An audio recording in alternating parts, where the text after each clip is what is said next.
encourager pe na féliciter Fally Ipupa ezali bongo culture ya mboka na biso ngai moko ayant été maître de cérémonie ya Bercy ya Papa Wemba ya Wera na ya JB ekozala plaisir mingi leki na biso Abdul Kaba ndenga osala mosala wana PD double sexe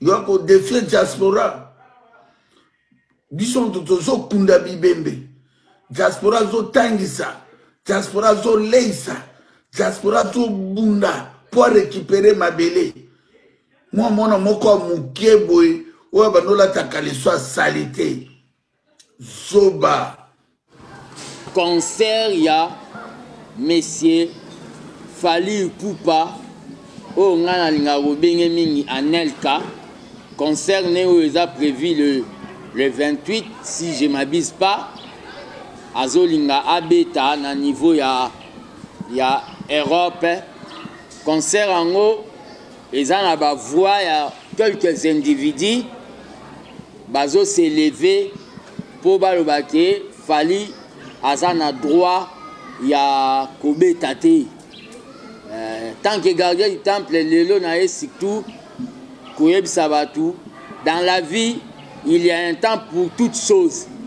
Il y a un temps pour combattre, il y a un temps pour construire.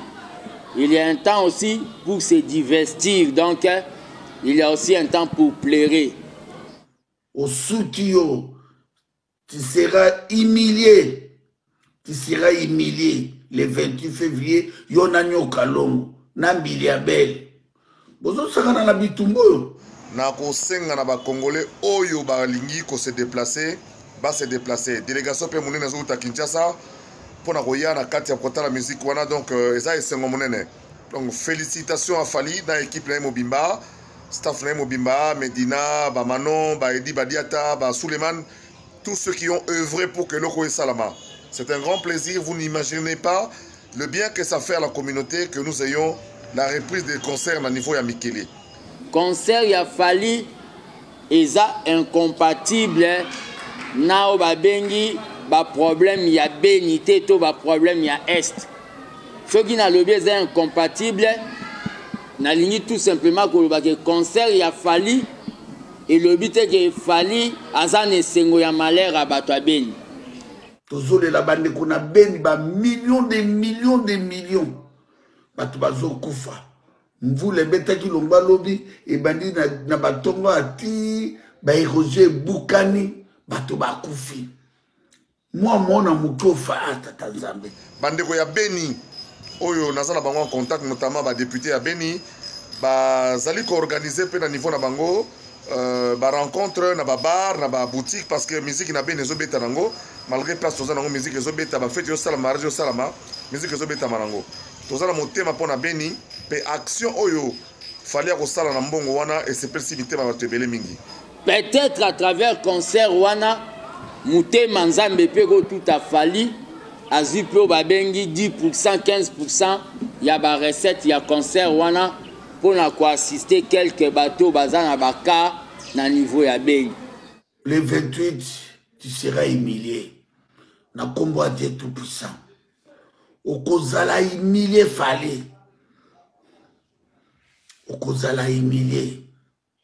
C'est étonnant, na mutumo asila kala, na sundama et suede.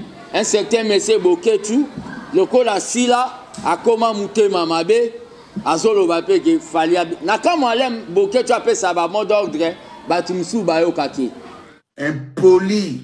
Yo, eboza combattant, oebi koza diaspora, oebi ke olata rayon ya solo ya 2023, oebi ke oza combattant, oza no combattant bate.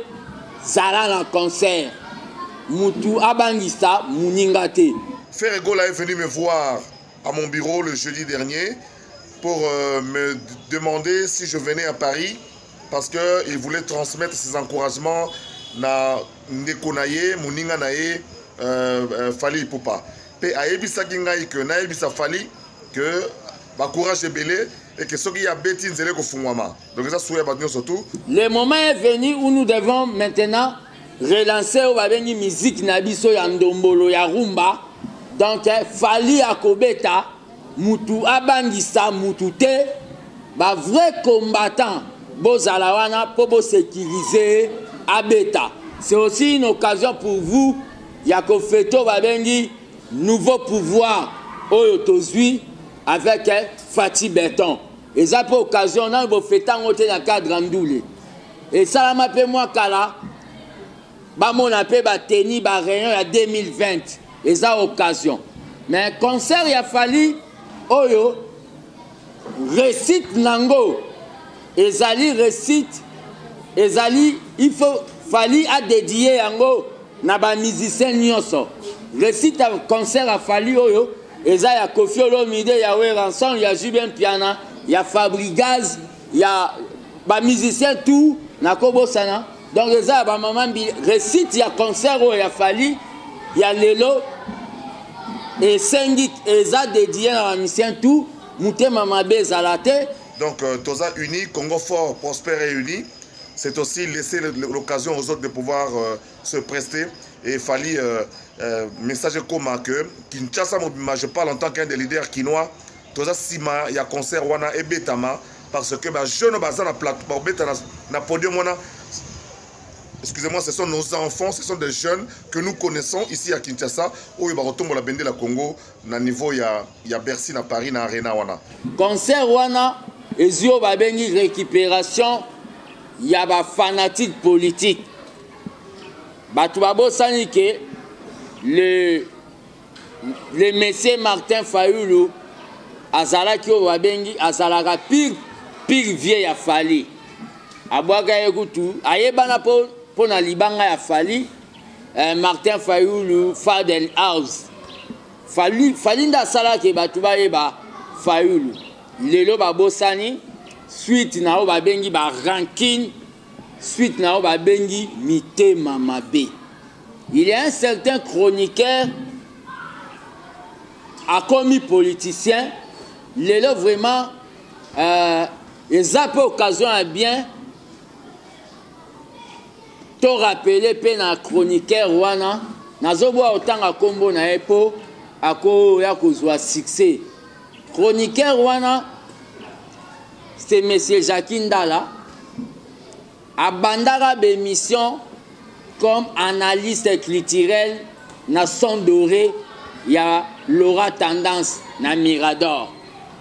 Azalaka na chaîne Money Banzondo TV ba Canal Fitir a commis Koya na son doré comme analyste et après ayeko botola émission ya moi si abatu Laura Tendance bayeko kende na aventure o babengi soki ndula war lelo et comment babengi ke sans suite projet moko boye basalaki yango kaka na tina ke balakisa batu bakoki.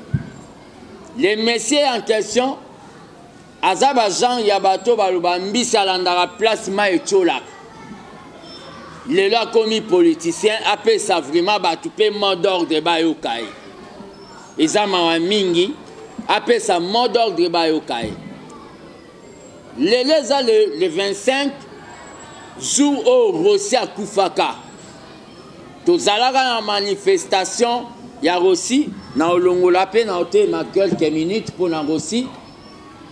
C'est le jour que Rossi akufaka les messieurs wana les chroniqueurs azalaka na manifestation oyo ya Rossi tokoma kaka vero babengi triomphal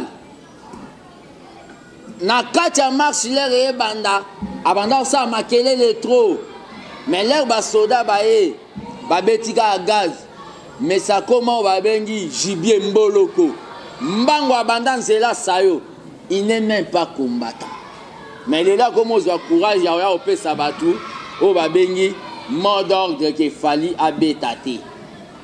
Hier il était chroniqueur de musique, c'est-à-dire il soutenait l'art. Toboyaka ba musicien ba beta parce que il n'y a que distraction na mitu ya ba congolais po to alaki na o ba bengi combat moko ya ko se débarrasser na Kabila. Maintenant Kabila est parti, je ne vois pas pourquoi Togo continue maintenir mesure wana vis-à-vis ya ba musicien na biso. Mesure tozwaka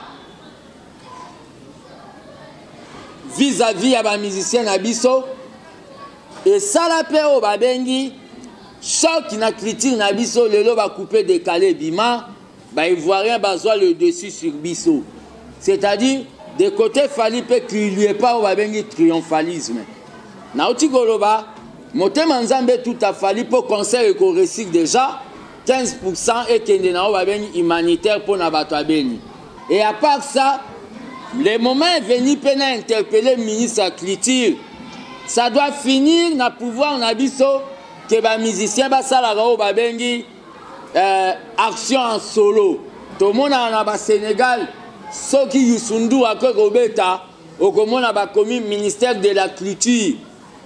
Ya bango to ya coopération internationale. Et que c'est vraiment que prochainement ceux musiciens parce que mamba boye et pour ezalater et que c'est prochainement ceux musiciens linga ke kobeta ministre de la Culture a komeli ministre de la Culture ya mboka oyo misa ke beta neti ya Belgique, France, Angleterre sera komeli et que comment on va venir à faire état. Et tant que gardien du temple, le fait que Fally Abandi c'est une bonne chose. Le gouvernement Fati doit aussi s'impliquer dans Makambo à organiser une semaine de la culture ou de la musique congolaise. Oh, bah Fabrigas, bah Toutou, bah Kobeta, mais pendant une semaine, et Salama, c'est véritable à Betara, na Zénith Olympia, ça a pris, et ça a une semaine, il y a pour redémarrer, le gouvernement doit investir, ce qui peut faire que concert à ouverture, puis à fermeture, et vous avez kitoko. Donc, tout ça, le point de vue, point de presse, pour demander aux gens d'être nombreux, pour demander aux gens, tout le monde a fanatique, tout le monde a revers politique. Fayu la kenda au Sénégal, Liban et pas Fally. Le lot Fayu la commotin d'Abatou, le Banabatou qui fallait abétater, était à épée Fally quand même. Dans le premier mesa, Fally à celle-là. Fallait ça faire le marketing. Baeba ka était dans beaucoup. L'air à boire quand on s'est mbundé batu baeba faire. Le lobo lingi bo sapé pour na ba raison au talibino. Dans tolobi na batuke concert wane ko beta tout combattant au azan niveau diaspora bo zalana pour na rocha mwana mboka Fally pour panel kamaboko abeta. Soka beti e gozala o babengi le kumu ya ba vienne nyonso o baza ba jibien pia na ba kofi ba we ranson e goza le kumu pe e goza la redémarrage ya musique na biso poto contrecarrer ba to ba couper décaler wana o ba comment ko dominer sur biso et belé boya lo ba politicien non la politique culture est important ce que ça est important mais ba ça est là au ministère mobimbate donc tozui moment où parce que tu sentir pas ministre de la Culture moi silence moi au moment où un groupe des aventuriers des fanatiques bazo menacé moi Namboka Fally c'est pour ça que tu lever ton poteau ça la mobilisation il y a mobilisation pour na makambo et j'ai profité de cette occasion na cadre ya obabengi sensibilisation ya campagne au nazo initié il y a Babengi campagne, prenez-vous en charge. Dans quelques jours, na loba et rata.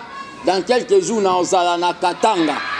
Na cadre o Babengi campagne, prenez-vous en charge. Kokende kosa la conscientisation ya peuple, pour peuple à telema, azala impliqué dans ndenge makamwamboka. Peuple a zelate basalela e. Peuple a dénoncé batutu oyo bazolinga. Bayana babiti du ancien régime. Donc, na Katanga, dans un avenir proche. Donc, numéro de contact, ESA, plus 243 85 0 84 65 55, plus 243 85 0 84 65 55. Na ebisi bino bo sepeli, na tondeli bino bo sepeli. Bolamu na concert ya Fally boza boza besclave ya bato te makambo wana ya embargo totiaka yango mpo tozala concentré na départ ya kabila. Kabila sakei na minute oyo eza oyo babengi nouveau pouvoir ya Fati. Il faut démarrer ba membre nyonso ya corps, c'est-à-dire économique, culture. Donc nyonso il faut démarrer yango. Donc c'était ça communication nango na ngana sala lelo. Merci beaucoup.